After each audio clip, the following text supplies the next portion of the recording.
I'm replacing the struts on a 2000 Camry.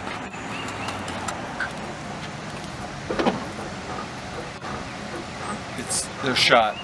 There's nothing here. It just bounces down the road. The first step, and I'm doing this first because my hands are clean, so I can work on this part of the car. Take the seat out.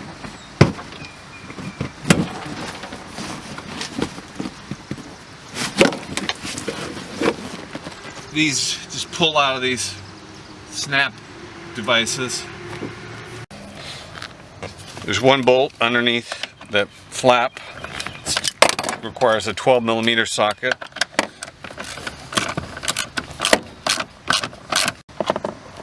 There's the bolt. Now we can lift this right out. Kind of pops up, which releases this catch right here. You can see that's an up release.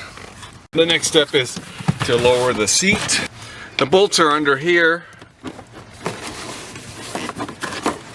1, 2, 3. Actually, nuts is a better way to describe them. Next step is to take the wheel off.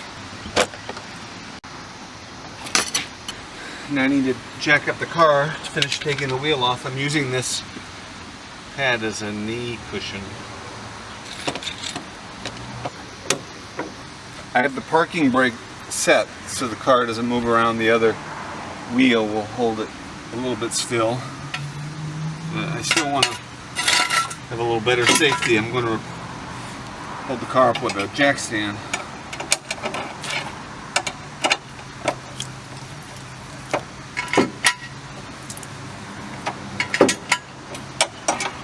So I want the weight of the car sitting on the jack stand for my safety.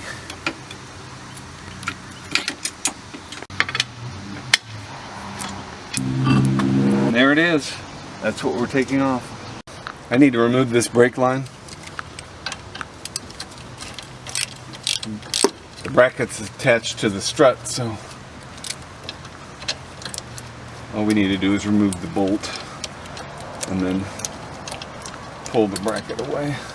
Okay, all we need to do is remove this one bolt and then pull the brake line away from the bracket. Okay, that's all there is to it.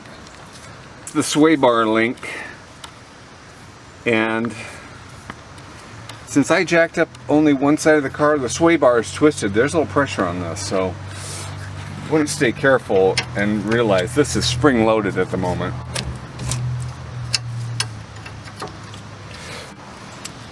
The spring loaded aspect of it will help put this stud in a bind. I didn't bring a Allen wrench with me, so that'll help me get this nut off of the stud, which could be held still with an Allen wrench if necessary. I'm going to use this. I'm just going to put that in there like that if I have to. Right now, oh, I do. It's already spinning. Okay. So that's how I'm going to hold that still.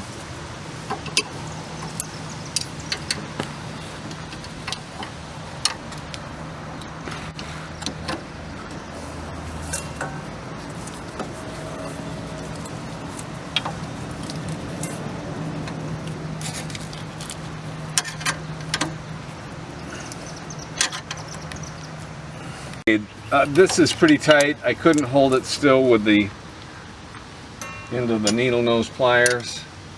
So, and I don't have a Allen wrench with me, so I'm holding it with these channel locks from behind, and that's working. Okay, you can see this is under pressure. See how much of a bind that is in? So be careful. This is highly spring loaded with this big spring. So I need to relieve that pressure to pull this out. See that? There's a ball joint in here. You can see it spinning. So when I was holding it from behind, I was holding it like that. You can check this to make sure it's not loose. Everything feels good. The next step is I need to remove these two bolts, or these two nuts from the bolts.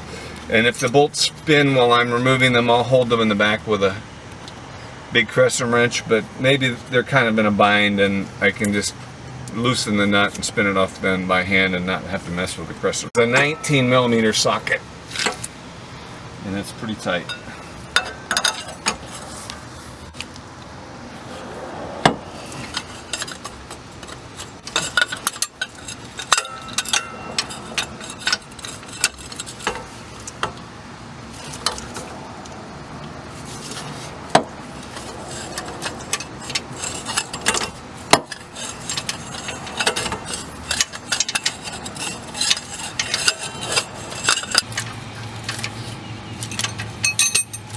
Okay, it's turning from behind now. I need to use that crescent wrench.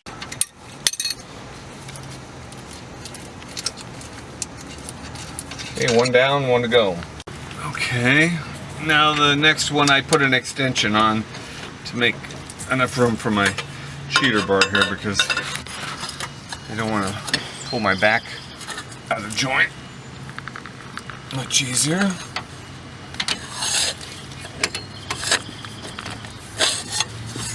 Of course, an impact gun would be even better. But, okay. There we go. Now, don't put your finger in that hole. Just knock these out with something. That hole would shear a finger right off. Don't even think about it.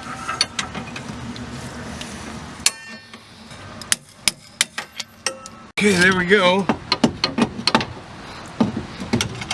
Now we just need to remove the 3 nuts from the top. So now I just need to remove all 3 of these nuts and the strut will fall out. I'm just taking the last nut out now and I'm kind of holding it up with one hand. Here we go.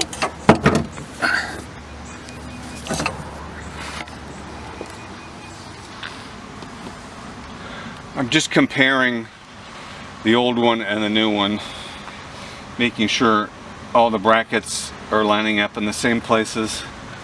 The strut mounts hold up the whole weight of the car and they wear out. It's not worth reusing this, in my opinion. So I'm replacing the whole thing.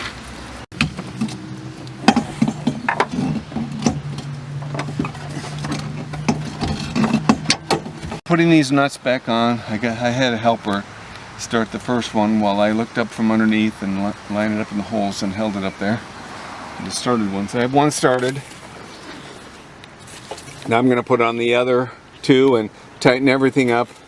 If you want to be exact about it, you can use torque specifications.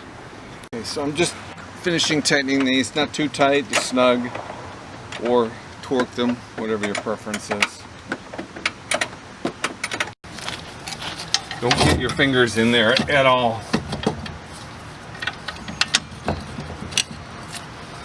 Use this.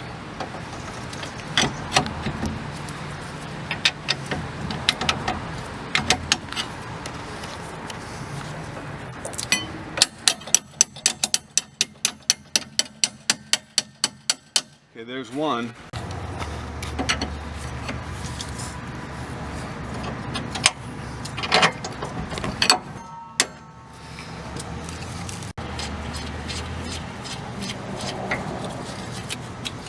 Now tighten them up, torque them if you're concerned about getting exact tension. I'm just going to make them really tight. Okay, that's how tight I'm making them.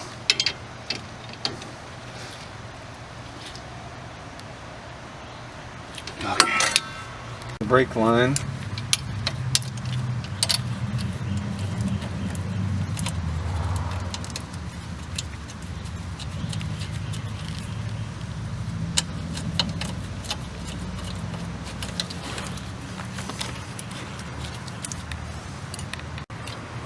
Okay, now I need to get this in that hole, so I'm going to use pry bar, a big screwdriver, pull down.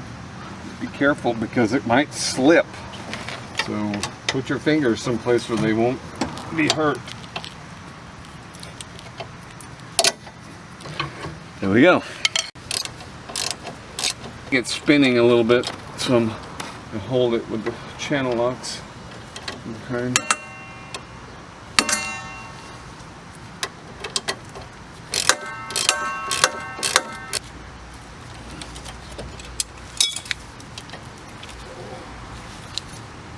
Okay, that's it. It's finished. I just need to put the wheel on. This is the new Strut. Hardly moves. Very stiff and very firm. I haven't done this one yet. This one's still very bouncy.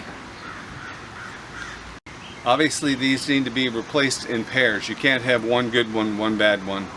So make sure you do them 2 at a time.